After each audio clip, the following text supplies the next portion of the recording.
de décadas de destierro y desunión. 30 años de duro exilio, de extranjero domicilio, qué pena de son que canta, errante generación. Saludos amigos de Cuba y su historia, parte de la programación español de la WLRN, Televisión Pública. Este es un servicio público. Mi nombre es Alberto Müller y en el día de hoy continuamos la serie de cubanos héroes en intramuros o héroes cubanos en intramuros dentro de Cuba. Y por supuesto, hoy le corresponde a uno de los hombres, yo diría, tengo el privilegio de haberlo entrevistado en varias ocasiones, me refiero a José Daniel Ferrer, un hombre de hierro, un hombre de una fortaleza moral y física indiscutible, actualmente preso, maltratado y torturado por la dictadura comunista.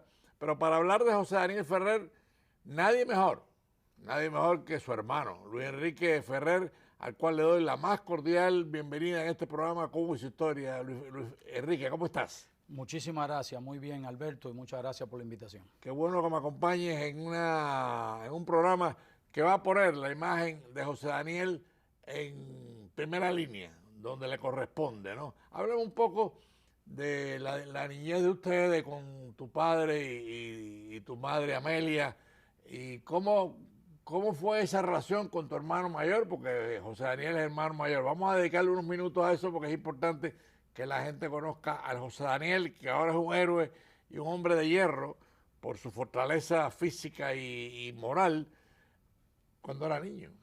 Gracias. Sí, José Daniel, Anabelki Ferrer y yo somos tres hermanos, dos varones y una hembra. Yo soy el menor, Anabelki la del medio.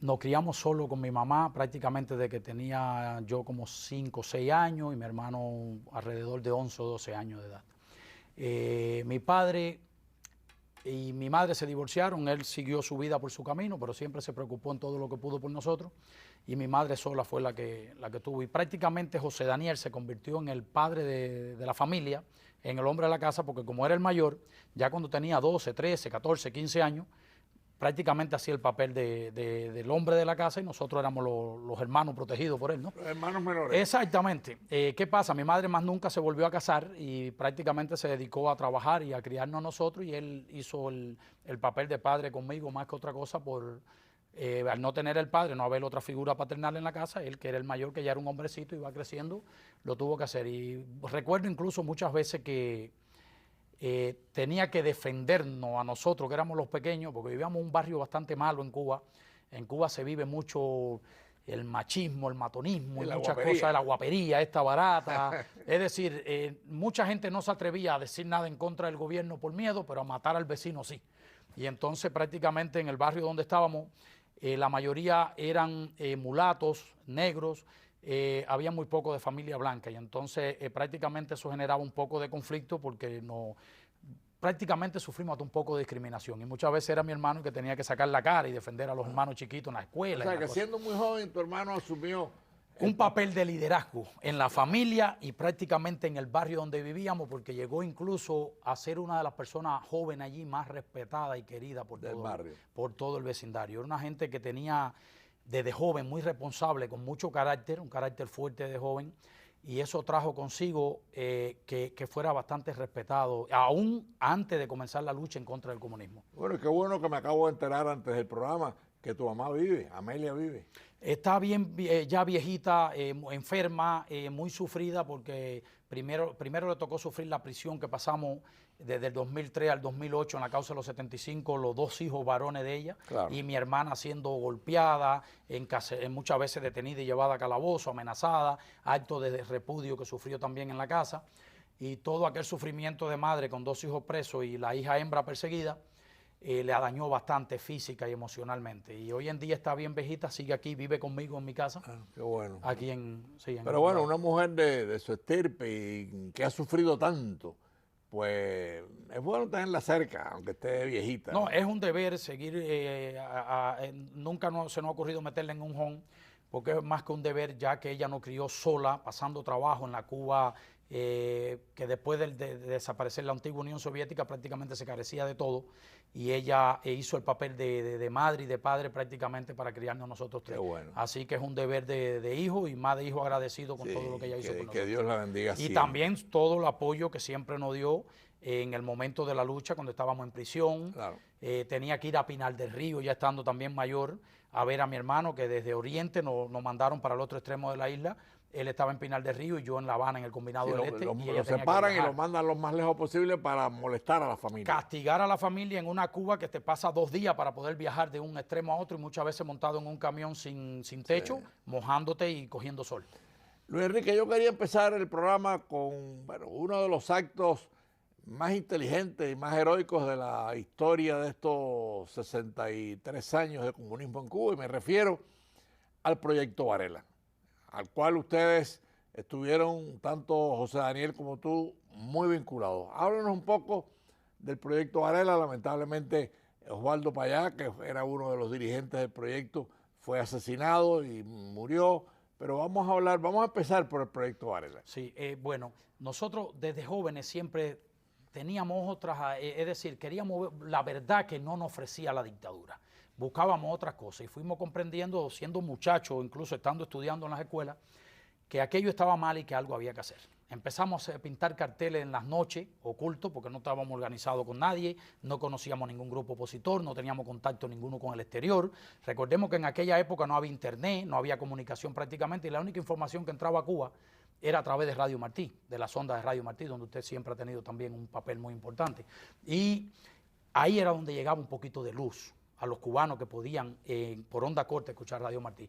Entonces nosotros con aquellas inquietudes empezamos pintando carteles. Poníamos abajo la dictadura, abajo libertad, abajo Fidel Castro, asesinos, cosas así. Desde que éramos muchachos, a cada rato nos detenían, nos trataban de inculpar, pero no lograban probarnos que habíamos sido nosotros, terminaban liberándonos con amenazas. Cada vez que salía un cartel, aunque Cada no vez que fuese aparecía un ustedes eran los cartel culpables. en el barrio, nosotros éramos detenidos y amenazados, y algunas veces hasta golpeados. Y hay veces que nos tenían hasta una semana en los calabozos, lo mismo en el municipio de San Luis, que nos quedaba cerca, que en el municipio de Julio Antonio Mella, que eran los dos municipios donde aparecían estos carteles, y siempre nos llevaban presos. Bueno, terminamos conociendo un pequeño grupo opositor que estaba surgiendo en aquel momento, se llamaba Jóvenes Cubanos por la Democracia. Lo encabezaba Néstor Rodríguez Lobaina. Después supimos del movimiento Osvaldo Payá, Movimiento Cristiano de Liberación, y vimos algo más consistente, algo que se acogía o estaba más cerca de nuestros intereses y de nuestra forma de ver la lucha, y fuimos a La Habana, o fue mi hermano en persona, a La Habana a reunirse con Osvaldo, y desde ese momento integramos el Movimiento Cristiano de Liberación. En poco tiempo, el movimiento que encabezamos nosotros en Oriente, logramos recoger casi la mitad de la firma del Proyecto Varela que fueron entregadas. En el 2002 se recogieron en Oriente.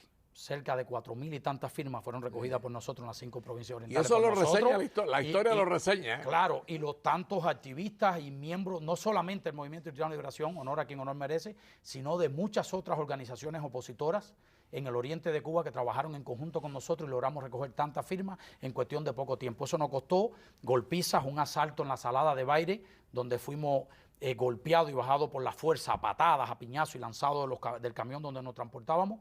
12 miembros del Movimiento Cristiano de Liberación.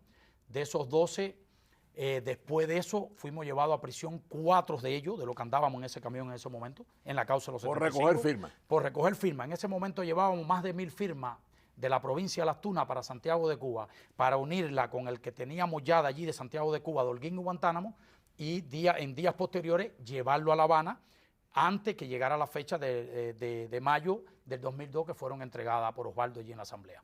En la Asamblea del Poder Popular Comunista, sí, claro, que era el órgano que tenía que atender esta Todavía me aparecen las fotos de las cajas. De las cajas, cargando las cajas. Exactamente. José Daniel estaba ahí, sí, pero estaba en la retaguardia protegiendo a Osvaldo, a Tony Díaz y a Regis Iglesias, que eran los que aparecen en la foto. Caja, sí. Prácticamente el papel de él era evitar que lo fueran a asaltar por detrás o algo que ellos no esperaran. Sí, yo sabía que José Daniel había estado en esa operación porque él mismo me lo había dicho, y Osvaldo también me lo contaba, ¿no? Exactamente. En las entrevistas que bueno, en el Movimiento Cristiano de Liberación aquello fue algo increíble.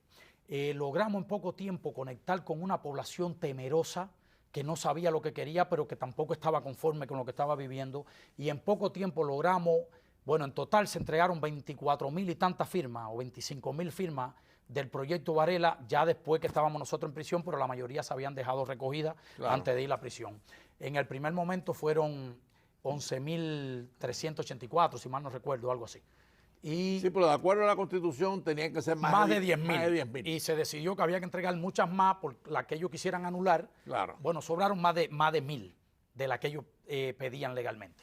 Y entonces aquello llegó a tal extremo que la dictadura se vio obligada a inventar la causa de los 75. En realidad, el principal motor que los obligó a ellos a encarcelar a tanta gente fue el proyecto Varela, porque fue un proyecto que le llevó al pueblo algo que no conocía, que llevó la oposición al pueblo, el periodismo independiente, bibliotecas independientes, otros proyectos cívicos. Prácticamente a través del proyecto Varela es que eso se mezcla con el pueblo y el pueblo con nosotros, la oposición. O sea, que se convirtió el proyecto Varela en una especie de despertar. De despertar y de una información que nunca antes el pueblo había manejado de mano en mano. Nosotros imprimimos planillas para firmar, pero también planillas de propaganda, de promoción, y esas planillas circulaban, bueno, algunas veces llegaban a mis manos de vuelta, algunas ya gastadas que no se podían leer, porque siempre le decíamos a la persona, no solamente la lees tú, préstaselo a un familiar, a un amigo, a todo el mundo. El objetivo es que todo el mundo lo conozca. Y hay veces que yo visitaba un lugar que ya había estado 6 meses antes y alguien me mostraba uno de estos papeles de promoción que nosotros repartíamos, que lo hacíamos con mucho sacrificio y con colaboración de gente que no puedo mencionar, porque en Cuba tampoco teníamos el acceso a imprenta ni a nada, todo eso es del gobierno, de la dictadura. Y entonces gente que podía colaborar con nosotros, nos sacaban 1.000 copias por aquí, 500 por allá, 2.000 por el otro lado, y eso era lo que movíamos por todos lados. Y como estábamos escasos de materiales, siempre pedíamos que esto se repartiera de mano en mano. Claro. Y yo llegué a lugares que alguien me mostraba con orgullo y me decía, mira, tú ves, mira esta hojita, Ferrer, Luis Enrique, como me dijera, mira esta hojita, ya casi no se lee de la cantidad de gente que la han leído. Esta me la dio fulano y creo que a fulano no sé quién. Bueno, era algo que pasaba de mano en mano, que la gente comentaba, que hablaba, y eso nunca antes la dictadura lo tuvo que enfrentar. Y cuando vieron esto se asustaron tanto con el despertar de los cubanos firmando el proyecto Varela, leyéndolo, conociendo, porque también repartíamos muchos otros artículos de periodismo y cosas que le abría la mente al cubano junto con el proyecto Varela. Hizo la Declaración Universal de Derechos Humanos, muchas otras cosas de lo que el cubano no conocía. Pero tú sabes, Luis Enrique y amigos de Cuba y su historia, escuchando a Luis Enrique, con el optimismo y la alegría que él cuenta, que se ve que vivió aquel proceso lleno de patriotismo y de vida, es algo aleccionador, estimulante. Escucharte es estimulante. Gracias, hermano, gracias. Cuando aquello éramos unos muchachos, éramos jóvenes y teníamos una voluntad increíble y unos ánimos de tratar de cambiar las cosas, de ver una Cuba diferente, seguimos teniéndolo, pero cuando aquello era increíble, con el ánimo que aquello se movió por toda Cuba. Ya le digo, fue impresionante. Y la dictadura se preocupó tanto que nos llevó a prisión a 75 personas. Por supuesto, no todos éramos del Movimiento Cristiano de Liberación y el Proyecto Varela. La mayoría sí, pero hubieron periodistas independientes, miembros y líderes de otras organizaciones que también le preocupaban a la dictadura, incluso hasta de bibliotecas independientes. Es decir, la dictadura trató de ya abarcar con esa ola represiva, frenar el proyecto Varela, pero frenar a la sociedad civil cubana, que en ese momento iba en auge, y ellos le temían a lo que estaba pasando. Prácticamente lo que hicieron con las peticiones de cadena perpetua que nos pusieron a nosotros, eran 12 peticiones de cadena perpetua. Mi hermano, yo, Marta Beatriz Roque Cabello, la única mujer del grupo, y otros tantos hermanos le pedían cadena perpetua. A mi hermano llegaron a pedirle pena de muerte. Sí, en el acto del juicio el fiscal pidió pena de muerte para él, que fue la única petición de pena de muerte. A mí me amenazaron de pena de muerte en los interrogatorios, pero no me la llegaron a pedir. Y a muchos otros hermanos le hicieron cosas similares. La dictadura buscó con eso frenar lo que estaba ocurriendo, pero también sembrar el terror entre la población cubana. Debemos recordar que días después, o pocos tiempos después, fusilaron a los 3 jóvenes de la lancha que trataron de llevarse la embarcación y escapar de Cuba, fusilaron a 3 de ellos y encarcelaron a otros tantos a cadena perpetua, como el caso de Ramón Henry, que sigue preso en Cuba en celda de castigo hasta la fecha. Amigos de Cuba y su historia, estamos en estos momentos en la mitad del programa.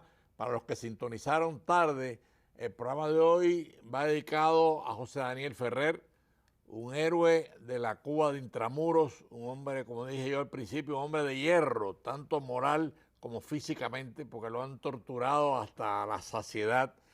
lo han incomunicado, lo han golpeado, o sea, le han hecho lo indecible. Ahí está José Daniel Ferrer todavía en pie y por supuesto todavía representando a esa Cuba de libertad y heroica que no se detiene en su lucha. Con nosotros para este recorrido y para compartir a José Daniel Ferrer con ustedes, no tenemos nada más y nada menos que a su hermano, Luis Enrique, que también es parte de esa historia porque era el hermano menor. Así que sigue con la historia, Luis Enrique. Gracias, Alberto.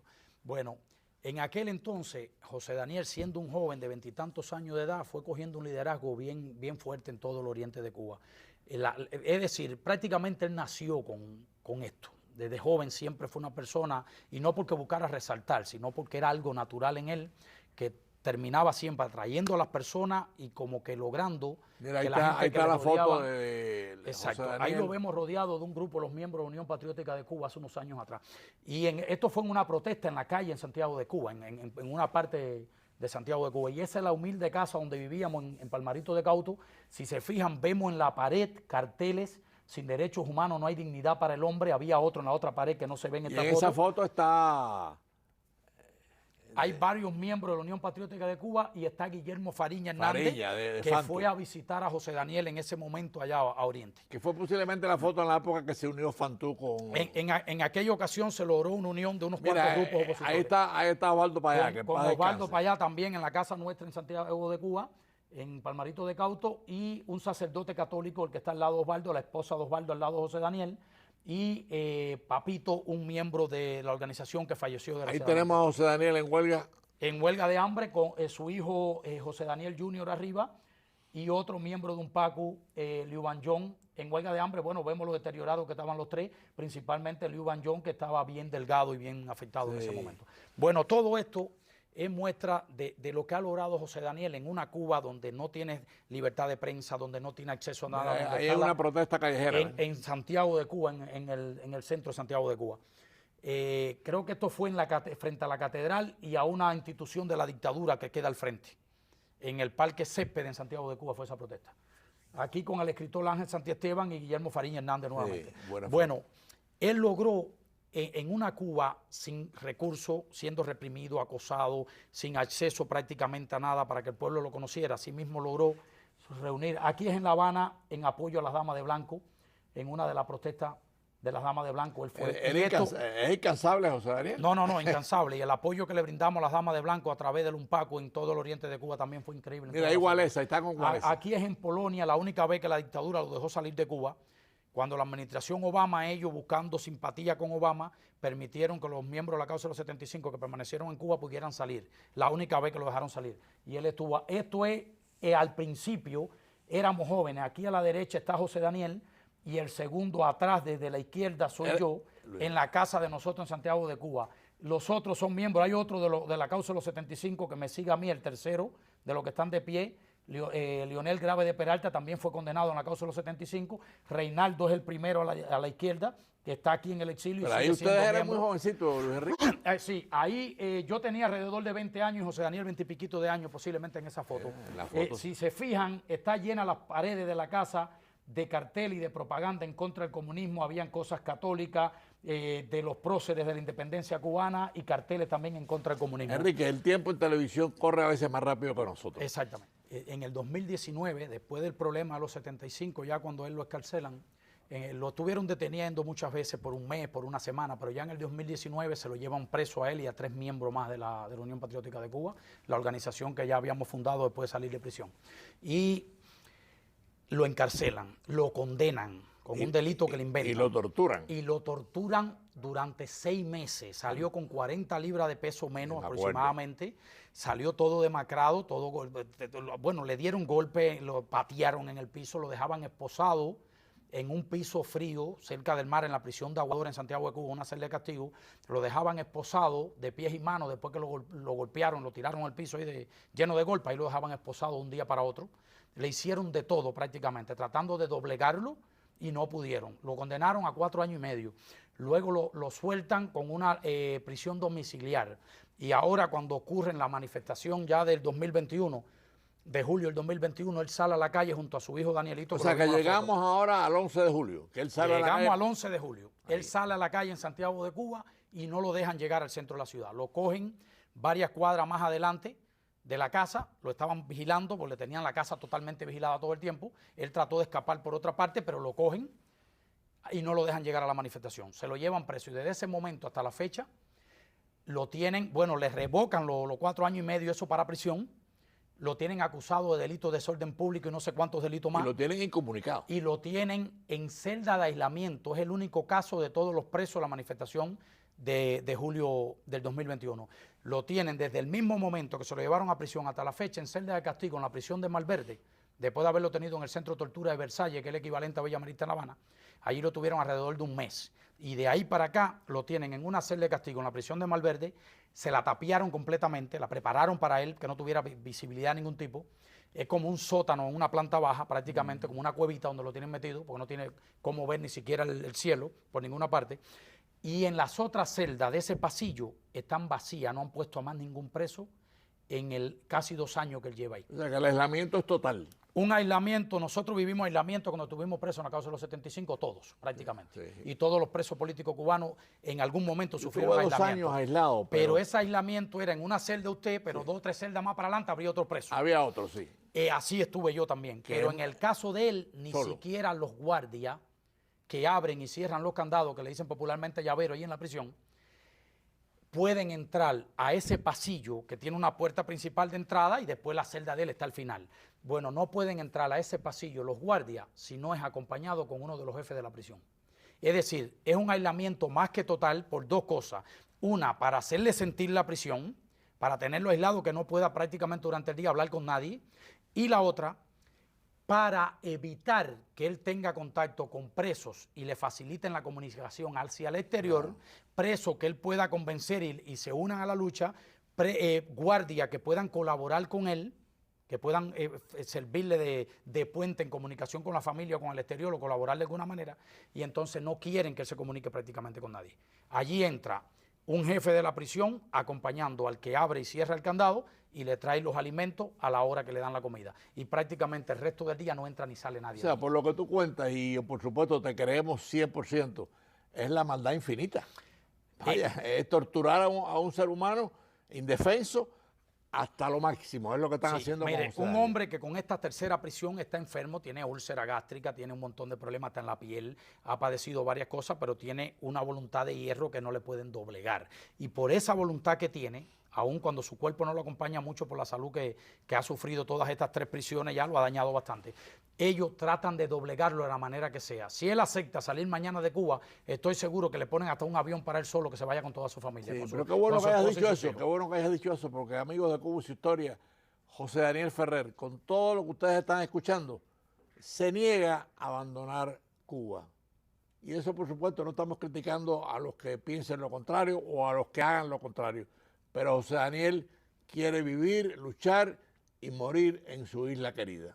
Exactamente. Estamos hablando de un hombre que se ha consagrado a una causa y que ha sacrificado todo desde que era un muchacho. Lo vimos ahí en foto con 20 y tantos años y posiblemente aparezcan otras donde era mucho más joven todavía.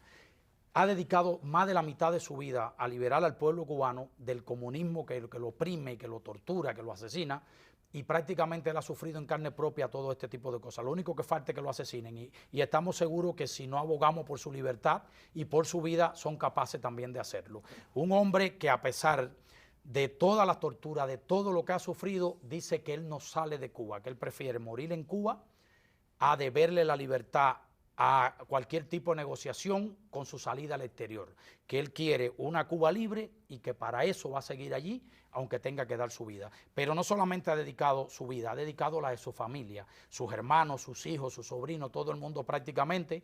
Yo creo que hasta el perro y el gato de nuestra familia, sin exagerar, han sido anticomunistas y han sido también víctimas de la persecución, el acoso y la tortura de los esbirros de la tiranía castrista. Estamos hablando de un hombre que después de haber tenido ese liderazgo en el Movimiento Cristiano de Liberación con el Proyecto Varela, cuando salimos de prisión fundamos la Unión Patriótica de Cuba y en poco tiempo logró en el oriente cubano, donde hay menos recursos que en la capital, menos información.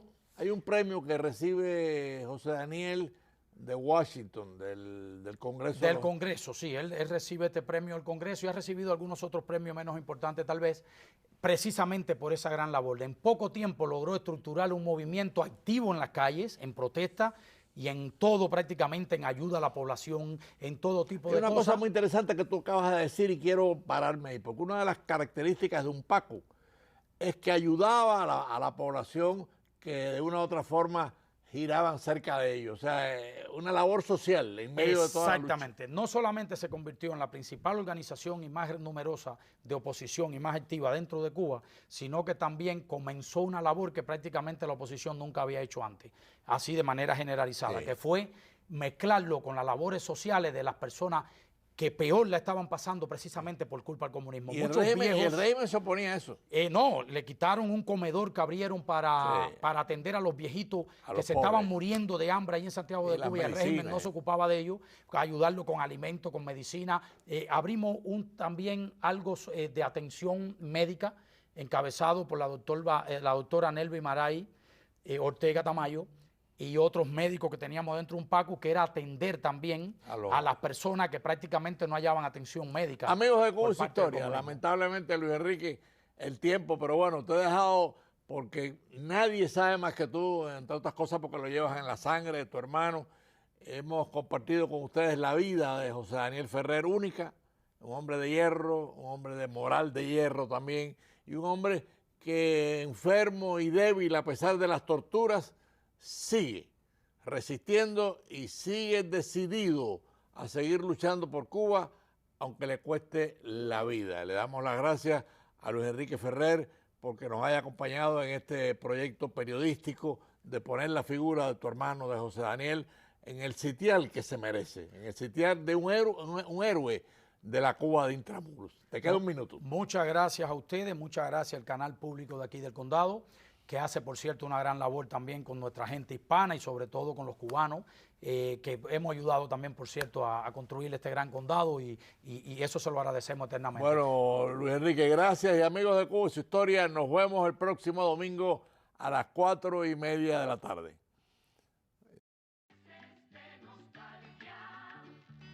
Son 3 décadas de destierro.